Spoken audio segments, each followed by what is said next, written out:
you going to give me 25? 20. 20 and 5. Okay.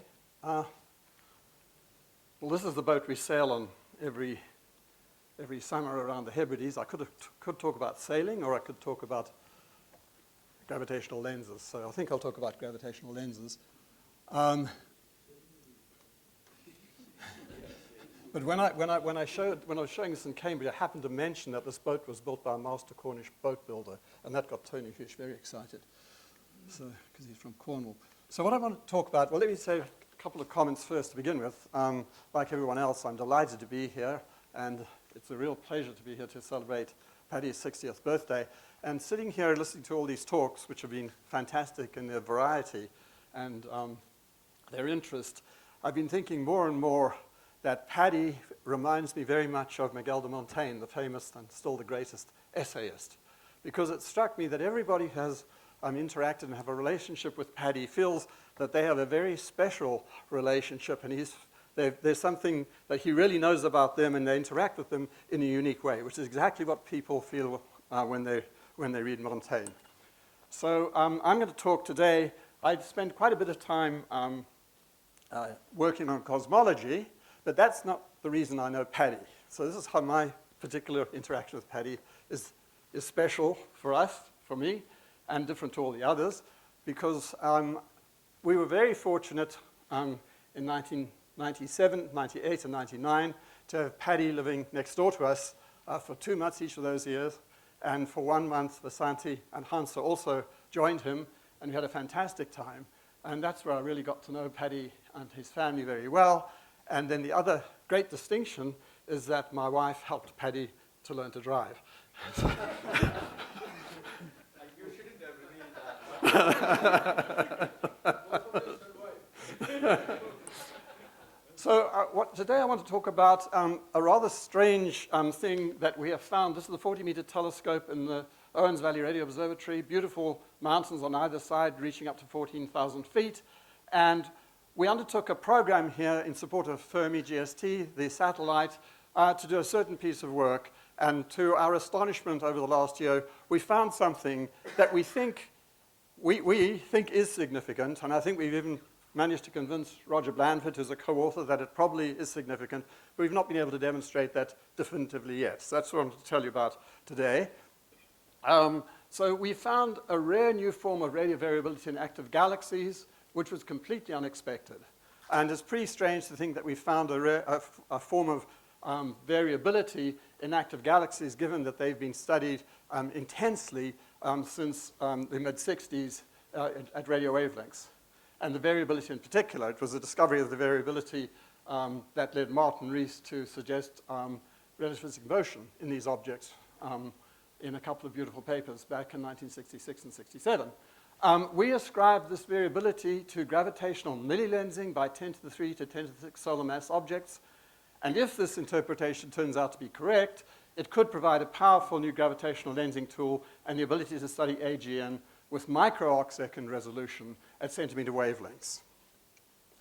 Okay, so there are 3 questions that I'll address. What is the disposition of low energy and high energy emission in the jets of active galaxies?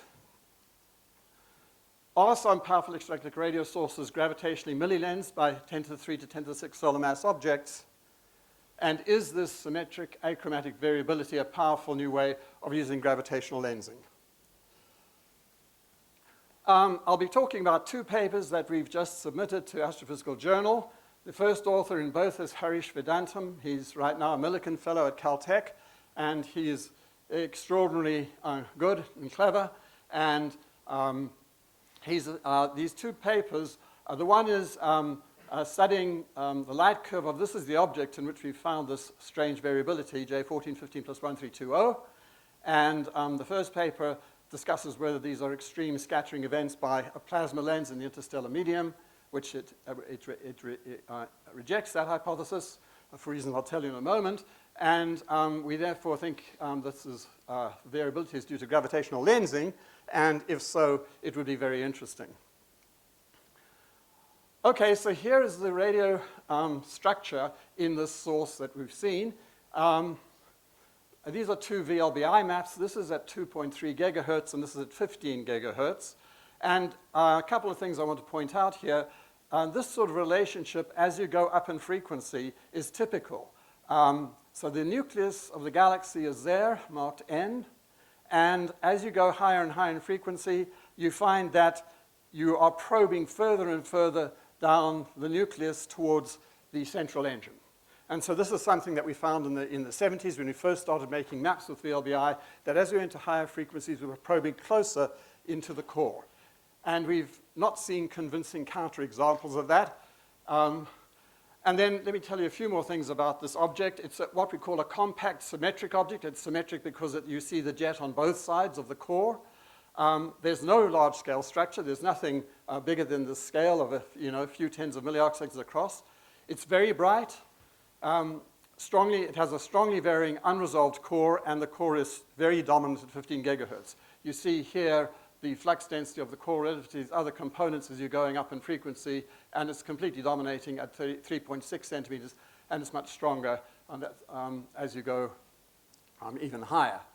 So at 15 gigahertz, the observations I'll be showing you and talking about are all made at 15 gigahertz, so keep this picture of the source in mind as I talk about them. Okay, so I now want to show you this object has been observed 23 times with VLBI in the last 20 years or so, not by me, but by Matt Lister and the Mojave group.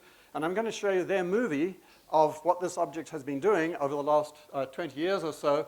And what you'll see, I have to describe the movie a bit before I show it, is a structure that looks like this, because it's at this frequency, it's 15 gigahertz. But you will see components that are moving out along these jets, and you just see these little sort of worms crawling out, but they move out rectilinearly, okay? And there are 7 moving features. They move at between 9 microarcseconds a year and 95 microarcseconds a year, and that's with speeds from 0.15 to 1.5 C, apparent speeds. We all know that objects can be superluminal if they're moving relativistically towards you at a small angle to the line of sight.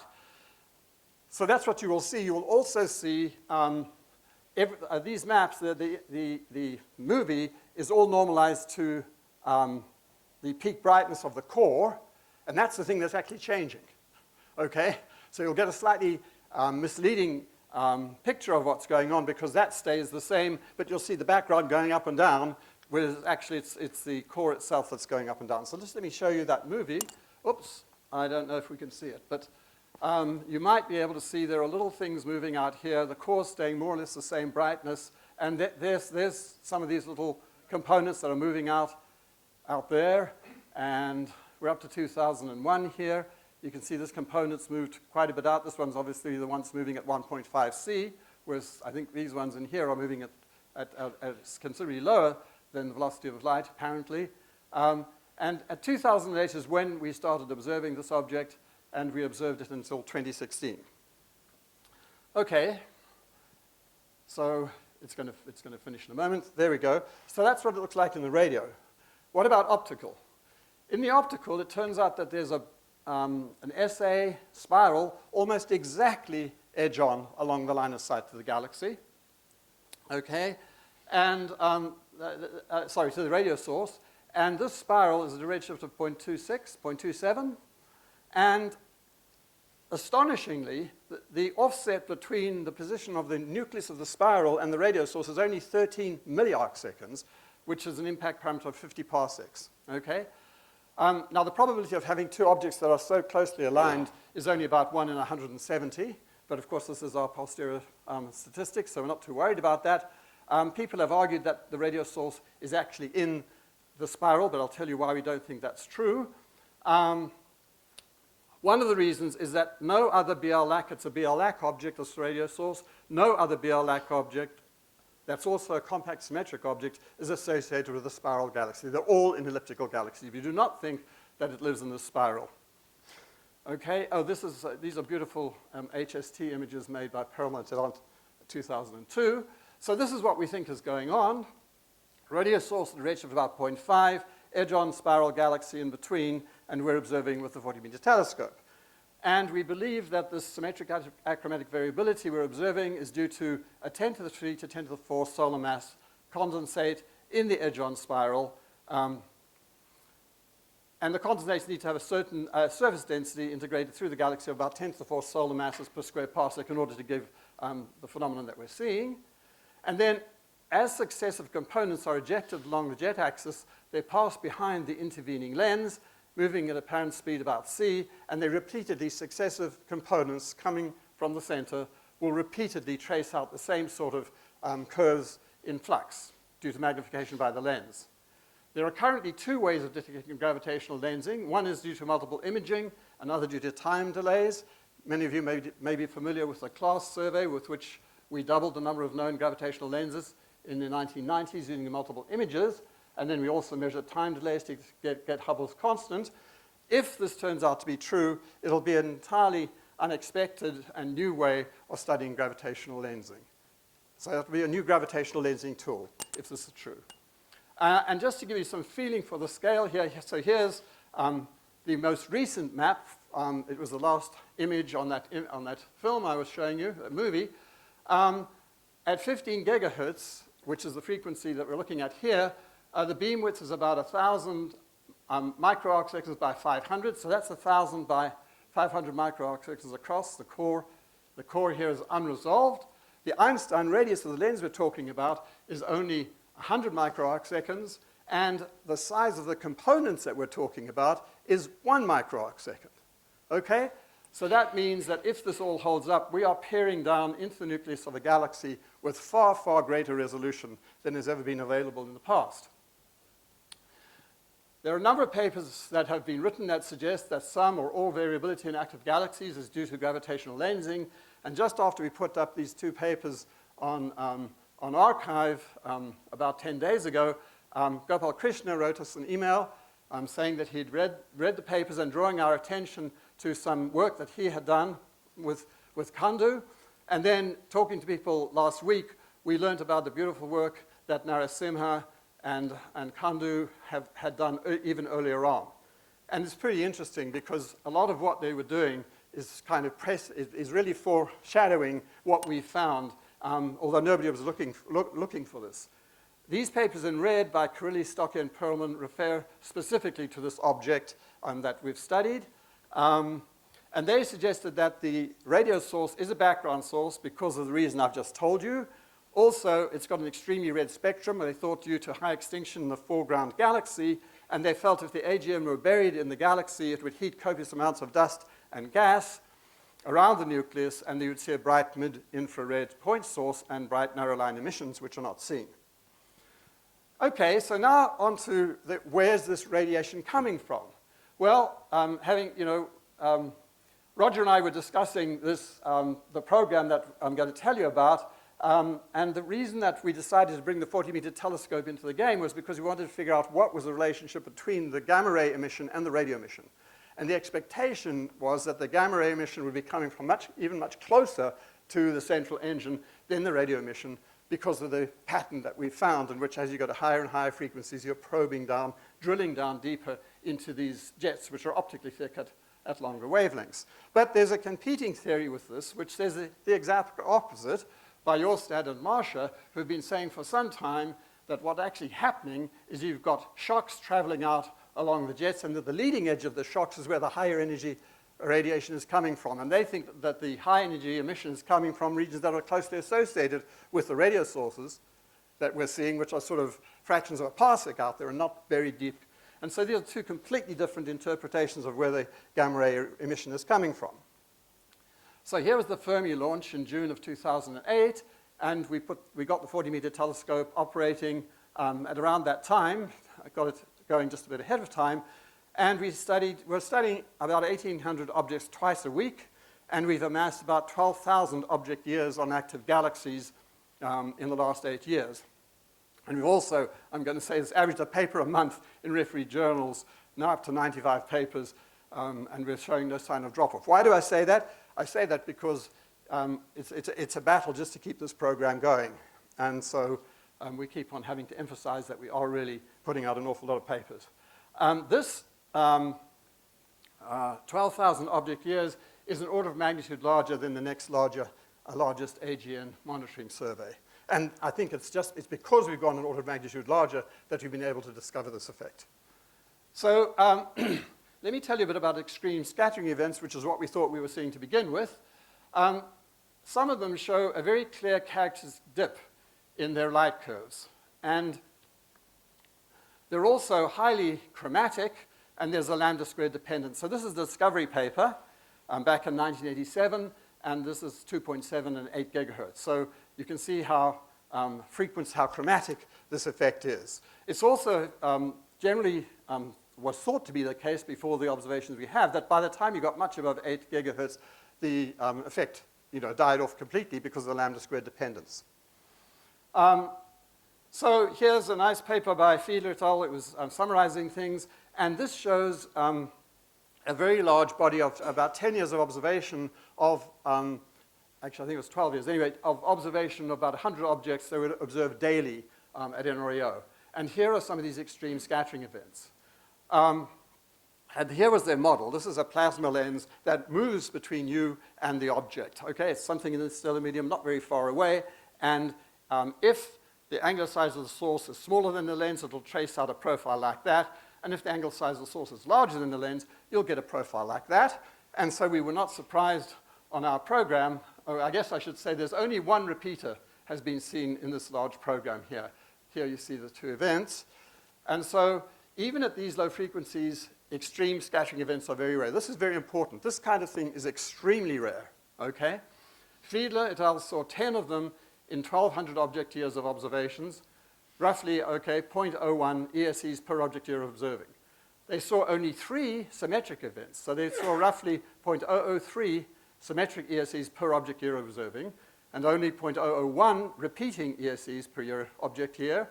And symmetric events are therefore very rare, and because extreme scattering events are chromatic, symmetric events must be even more rare at 15 gigahertz. So we're talking about extremely rare events. We did find one of these extreme scattering events. This is the one on our monitoring program. And as you can see, this is actually the fit, and it fits very nicely to that model I showed you before. In this case, of course, the size of the source is deemed to be larger than the size of the lens. So when you saw this in 2010, in this object J1415 plus 1320, we thought, oh, that's obviously an extreme scattering event, okay? And then for the next 4 years, nothing very much happened, and around about here, NSF decided that this program had it, and they stopped funding us. And as soon as they stopped funding us, this is what the source did. So I think that's really interesting, because these two patterns are very similar, but they're not identical. They're slightly different in both height and width. And the picture that I'm trying to persuade you of is that these are due to 2 separate components. And clearly, the first component was had a slightly lower flux, okay, and was moving slightly faster than the second component. If you look at the light curve, this is where our data starts, 2008. There are data going all the way back to 1989 at higher frequencies from the Metz-Hover Observatory. And if you look at that light curve, you can see that this is a very, very active source, but it happened to be rather quiescent over the period that we were observing it. So I think we've been rather lucky, or as Roger says, unlucky if nature is just teasing us. And the reason we've been able to pick out this effect are, first of all, the very high sensitivity of the 40-meter telescope, the high cadence we've been observing at, which is twice a week, and then the relatively low intrinsic activity of this source over the period we're observing it. So, whoops. You have 3 minutes left. Okay, thank you. I think I can do it. So, we went back there and looked for these events in we've got 12,000 object years of observations, and 2 of us went back independently, and we picked out these 10 symmetric events. And remember that we're talking about something that's got a probability of 0.001 or less, because it's high frequency per object year. We found 10 features, okay? And so the probabilities are pretty darn low. I'm not going to go through this in detail, but basically you're talking about these very low probabilities. So this makes us think that unless nature is teasing us, it seems highly unlikely that these are just random juxtapositions of flares. Could they be due to a pair of forward reverse shocks, such as are modeled in GRBs? If that's the case, it's hard to see why they would be symmetric. So lensing seems by nature, it is symmetric and highly achromatic, and therefore this was an obvious choice. It's a bit difficult to see this, but basically if you cut across, this is the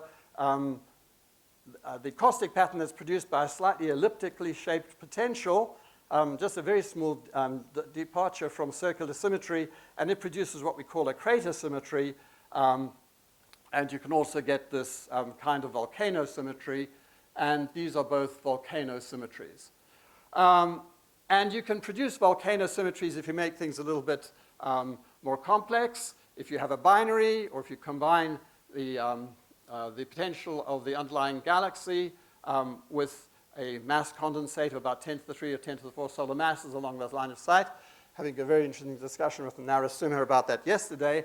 And we think that you can actually get the volcano symmetry out of that as well. So here's a model. You're going past a binary lens. This happens to be a binary with a mass ratio of 0.01. So for example, if in this intervening galaxy you had a 10 to the 3 solar mass condensate, like a core of a globular cluster along the line of sight right through the nucleus of that galaxy, and there were 10 solar mass star also within an Einstein radius, you could produce that sort of thing. It's pretty easy to produce these kind of light curves. So we think these are an existence proof. This shows you the details of these sort of sizes. So that's where we get our Einstein radius from. And for a high redshift object, this is the path you'll trace out in a year. Okay, I have to move on quickly. The fit is very good at 15 gigahertz. The others are acceptable. And you know, it is possible that we've been cherry picking, but we think that's highly unlikely. Okay, I don't have time to answer this now, but I could come back if anybody asks me a question about it. But basically, it's possible to show that if the source were in the spiral, it would have to be intergalactic, whereas if the radio source is behind, then you need about 10 to the 3, 10 to the 4 solar masses. Okay, I think I'll just, this is just showing that basically you get up to interesting fractions of the matter, omega matter in these objects. And the last thing I wanted to say, which is my last comment, is it looks as if the high frequency emission here is coming a bit before the low frequency emission. And if that is true, if that holds up, this is the exact opposite of what we've been expecting on the Blandford-Levinson model. Okay? And of course, Roger, as soon as he saw this, immediately had a good explanation for it. And it could be that there's a jet propagating outwards from the source. The leading edge of that jet is where there's a lot of acceleration going on, and the highest energy emissions coming from the leading edge with the lower frequency emission trailing behind it. If this were confirmed, then it could change our picture of where the high frequency emission is coming from in these objects relative to the low, at least in some objects. I guess a virtue of this hypothesis is you can test it by looking for multiple images with millimeter VLBI, multi-frequency campaign for the next SAV. It looks like we might just be starting another one. You can look for evidence of intervening galaxies in other objects. We do have some other candidates, and then you can study polarization and VLBI behavior during SAV events. So this is a very testable prediction. And with that, thank you and happy birthday again, Paddy. And to all of you, please come and visit us at the OVRO. Thank you.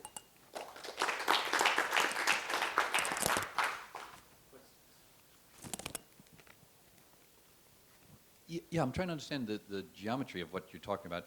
The flux densities in these dips, are those the flux density of the what you call N, or is it of any of those blobs? Or are we talking about multiple lenses inside of the foreground? Okay, sorry, I was rather rushed.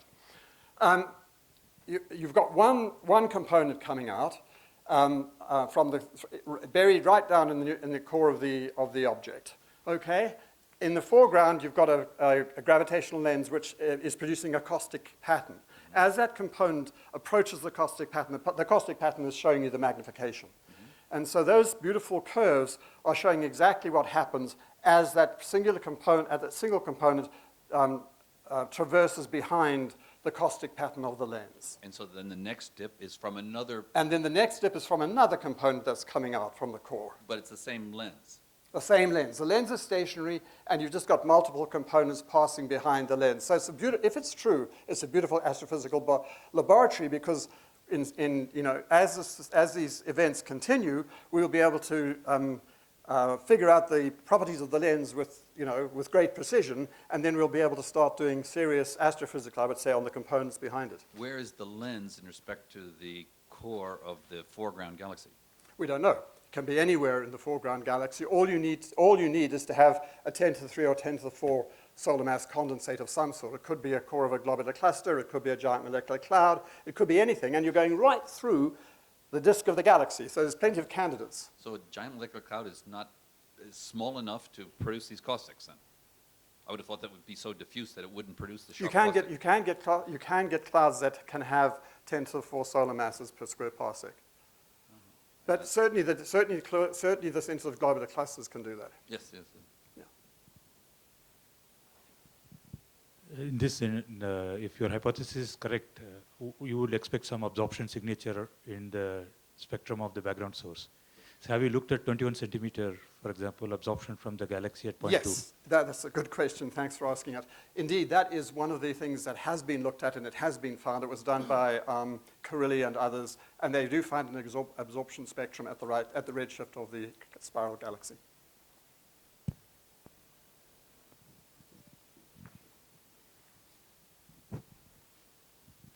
Just a comment. In the same system, molecular absorption has also been found. So there is actually evidence for a fairly high column density molecular absorber in both OH and CO.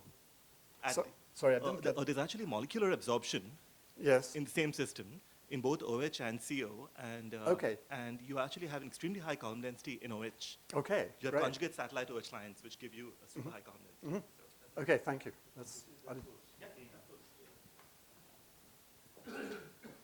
Okay, if there are no questions, let's thank the speaker. Oh, sorry.